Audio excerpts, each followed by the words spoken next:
ನಮಸ್ಕಾರ ಸ್ನೇಹಿತರೆ, ನಮ್ಮ ಮೊದಲ ಸುದ್ದಿ ಚಾನಲ್ಗೆ ನಿಮಗೆ ಸ್ವಾಗತ. ನಾವು ನಿಮಗಾಗಿ ಕೃಷ್ಣ ಸಂದೇಶವನ್ನು ಒತ್ತು ತರುತ್ತಿದ್ದೇವೆ. ಇಂದಿನ ಕೃಷ್ಣ ಸಂದೇಶವನ್ನು ನೋಡುವ ಮೊದಲು ಯಾರೆಲ್ಲ ನಮ್ಮ ಚಾನಲನ್ನು ಹೊಸದಾಗಿ ವೀಕ್ಷಿಸುತ್ತಿದ್ದೀರಿ, ನಮ್ಮ ಚಾನಲನ್ನು ಸಬ್ಸ್ಕ್ರೈಬ್ ಮಾಡಿಕೊಳ್ಳಿ. ಹಾಗೆಯೇ ಬೆಲ್ ಬಟನ್ ಒತ್ತುವ ಮೂಲಕ ನೋಟಿಫೈ ಆಗಿರಿ. ಇಂದಿನ ಕೃಷ್ಣ ಸಂದೇಶವನ್ನು ನೋಡೋಣ. ಆದುದೆಲ್ಲ ಒಳ್ಳೆಯದಕ್ಕೆ ಆಗಿದೆ, ಆಗುವುದೆಲ್ಲ ಒಳ್ಳೆಯದೇ ಆಗುತ್ತಿದೆ, ಆಗಲಿರುವುದೂ ಸಹ ಅದು ಒಳ್ಳೆಯದೇ ಆಗಲಿದೆ. ಕ್ರೋಧಿಸಲು ನೀನೇನು ಕಳೆದುಕೊಂಡಿರುವೆ? ಕಳೆದುಕೊಳ್ಳಲು ನೀನು ತಂದಿರುವುದಾದರೂ ಏನು? ನಾಶವಾಗಲು ನೀನು ಮಾಡಿರುವುದಾದರೂ ಏನು? ನೀನೇನೇ ಪಡೆದಿದ್ದರೂ ಅದನ್ನು ಇಲ್ಲಿಂದಲೇ ಪಡೆದಿರುವೆ. ನಿನ್ನೆ ಯಾರದ್ದೋ ಆಗಿದ್ದದ್ದು ಇಂದು ನಿನ್ನದಾಗಿದೆ, ನಾಳೆ ಇನ್ಯಾರದ್ದೋ ಆಗಲಿದೆ. ಪರಿವರ್ತನೆ ಜಗದ ನಿಯಮ. ಯಾವುದು ನಿನ್ನ ಭಾಗ್ಯದಲ್ಲಿದೆಯೋ ಅದು ನಿನಗೆ ಸಿಕ್ಕೇ ತೀರುತ್ತದೆ. ಯಾವುದು ನಿನ್ನದಲ್ಲವೋ ಅದು ನೀ ಎಷ್ಟೇ ಪ್ರಯತ್ನಿಸಿದರೂ ಸಿಗಲಾರದು. ಚಿಂತೆ ಬಿಡು, ಜೀವನದಲ್ಲಿ ಬರುವುದೆಲ್ಲವ ಬಂದಂತೆ ಸ್ವೀಕರಿಸು, ಎಲ್ಲ ಒಳ್ಳೆಯದೇ ಆಗುತ್ತದೆ. ನಮ್ಮ ಬದುಕೆ ಒಂದು ಹೋರಾಟ. ಈ ಹೋರಾಟದಲ್ಲಿ ನಾವು ಮಾಡುವ ಕಾರ್ಯವನ್ನು ಪ್ರಾಮಾಣಿಕವಾಗಿ ಮಾಡಬೇಕು. ಏನು ಆಗಬೇಕು ಅದು ಹಾಗೇ ತೀರುತ್ತದೆ. ಅದನ್ನು ತಡೆಯಲು ನಮ್ಮಿಂದ ಸಾಧ್ಯವಿಲ್ಲ. ಹಾಗಾಗಿ ಸತ್ಯದ ದಾರಿಯಲ್ಲಿ ಹೋಗು. ನೀನು ನಡೆಯುವಾಗ ಪಾತಾಳಕ್ಕೆ ಬಿದ್ದರೆ ನಿನ್ನನ್ನು ಮೇಲೆತ್ತಲು ನಾನು ಬಂದೇ ಬರುತ್ತೇನೆ. ಸ್ವರ್ಗದಲ್ಲಿ ಎಲ್ಲವೂ ಇದೆ, ಆದರೆ ಸಾವಿಲ್ಲ. ಭಗವದ್ಗೀತೆಯಲ್ಲಿ ಎಲ್ಲವೂ ಇದೆ, ಆದರೆ ಸುಳ್ಳಿಲ್ಲ.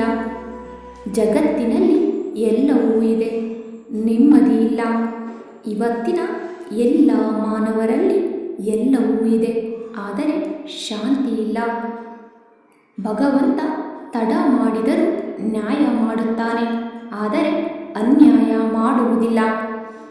ತಡ ಆಗುವುದರ ಹಿಂದೆ ಅದ್ಭುತಗಳು ನಡೆಯುತ್ತವೆ, ಕಾದು ನೋಡಬೇಕಷ್ಟೇ. ತಾಳ್ಮೆಯಿಂದಿರಿ. ಎಲ್ಲ ಹೇಳುತ್ತಾರೆ ಮನುಷ್ಯ ಖಾಲಿ ಕೈಯಲ್ಲಿ ಬರುತ್ತಾನೆ ಎಂದು, ಆದರೆ ಮನುಷ್ಯ ಬರುವಾಗ ಭಾಗ್ಯದ ಜೊತೆ ಬರುತ್ತಾನೆ, ಹೋಗುವಾಗ ಕರ್ಮದ ಫಲ ಕೊಂಡು ಹೋಗುತ್ತಾನೆ.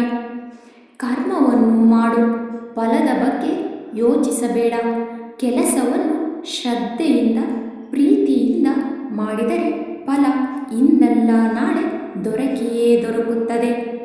ಅಕ್ಕಿ ಅನ್ನಕ್ಕೆ ಕೇಳಿತು, ನೀನು ನಾನೇ ಆಗಿದ್ದೆ, ಆದರೆ ಹೀಗೆ ಅನ್ನವಾದೆ ಎಂದು. ಅನ್ನ ಸುಂದರವಾಗಿ ಉತ್ತರಿಸಿತು, ನೀರು ಮತ್ತು ಬೆಂಕಿಗಳ ಸಂಪರ್ಕಕ್ಕೆ ಒಳಗಾದೆ, ಅವುಗಳ ಸಂಸ್ಕಾರದಿಂದ ಮೃದುವಾದೆ, ಮಧುರವಾದೆ.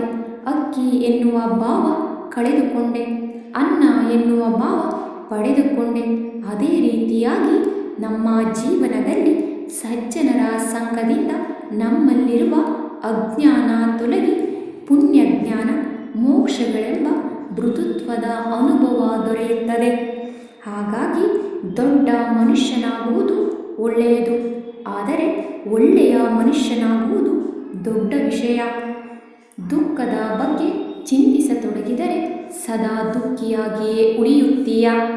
ಹಾಗಾಗಿ ಸದಾ ಸುಖ ಸಂತೋಷಗಳನ್ನು ಯೋಚಿಸುತ್ತಿದ್ದರೆ ಮುಂದೆ ಸುಖಿಯಾಗುತ್ತೀಯ.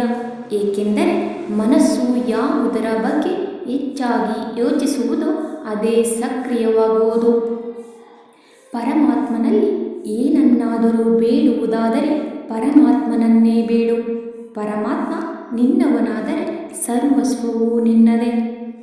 ಸಮಸ್ಯೆ ಸವಾಲುಗಳನ್ನು ಯಾರು ಅವಕಾಶಗಳನ್ನಾಗಿ ಪರಿವರ್ತನೆ ಮಾಡಿಕೊಳ್ಳುತ್ತಾರೋ ಅವರು ಮಾತ್ರ ಬದುಕಿನಲ್ಲಿ ಗಟ್ಟಿಯಾಗಿ ನಿಲ್ಲಲು ಸಾಧ್ಯರು, ಅರ್ಹರಾಗಿರುತ್ತಾರೆ.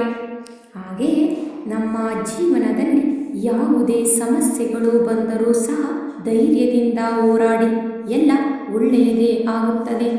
ಧನ್ಯವಾದಗಳು. ನಮ್ಮ ಪ್ರಯತ್ನ ನಿಮ್ಮ ನಿಮಗೆ ಇಷ್ಟವಾಗಿದ್ದಲ್ಲಿ ನಮ್ಮ ವಿಡಿಯೋಗೆ ಒಂದು ಲೈಕ್ ನೀಡಿ. ಹಾಗೆ ನಮ್ಮ ಚಾನಲನ್ನು ಸಬ್ಸ್ಕ್ರೈಬ್ ಮಾಡಿಕೊಳ್ಳಿ. ಧನ್ಯವಾದಗಳು.